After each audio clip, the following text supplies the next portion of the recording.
বাবা মা জান্নাতের ওই চাবি কথা বলছেন দয়ার নবী। আল্লাহর পরে নবী বড়, নবীর পরে বাবা। মায়ের উপর ফরজ হলো করতে বাবার সেবা, মা ও বাবার সেবা করা সন্তানের ফরজ। দুঃখ দিয়ে মক্কা গেলে যা হবে না রে হজ। জোরে বলো কথা ঠিক কিনা? যাবি যদি হজে খুশি রাখো কাজে, হজ হবে তোর খুব সহজে করলে মা বাবার পাইরুবি।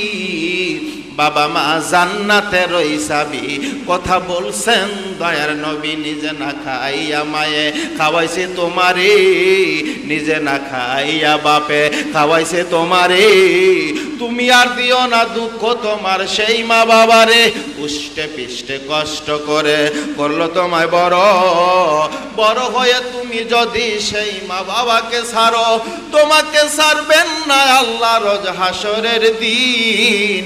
শোধ করিতে হবে তোমার মায়ের যত ঋণ, শোধ করিতে হবে তোমার বাপের যত ঋণ। মায়ে না করিলে ক্ষমা, বাপে না করিলে ক্ষমা, আল্লাহ করবেন না ক্ষমা, নবীও করবেন না ক্ষমা। মা বাবা ঋণের দাবি, বাবা মা জান্নাতের ওই চাবি কথা বলছেন দয়ার নবী। থাকতে ঘরে বাবা করো বাবার সেবা, অমূল্য রতন পরশমণি হারাইলে কি পাবি।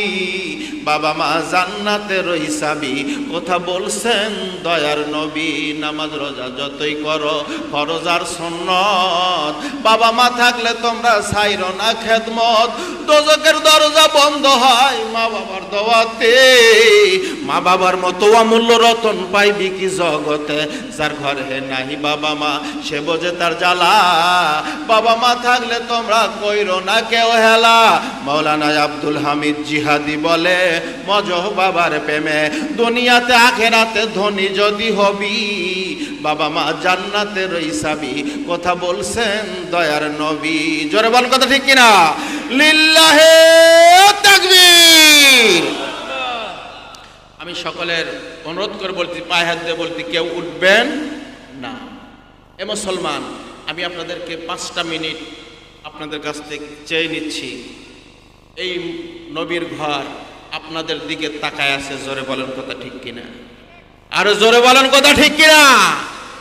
এখানে যতগুলো হাফেজ কোরআন হবে, আলেম হবে, হাফেজ হবে, কারি হবে, মাওলানা, মুফতি, মুহাদ্দিস হবে, এর সদকায়ে জারিয়ার সব আমার আপনার আমুল্লামায় যাবে। জোরে বলেন কথা ঠিক কিনা? আরো জোরে বলেন কথা ঠিক কিনা? সেই মাদ্রাসাকে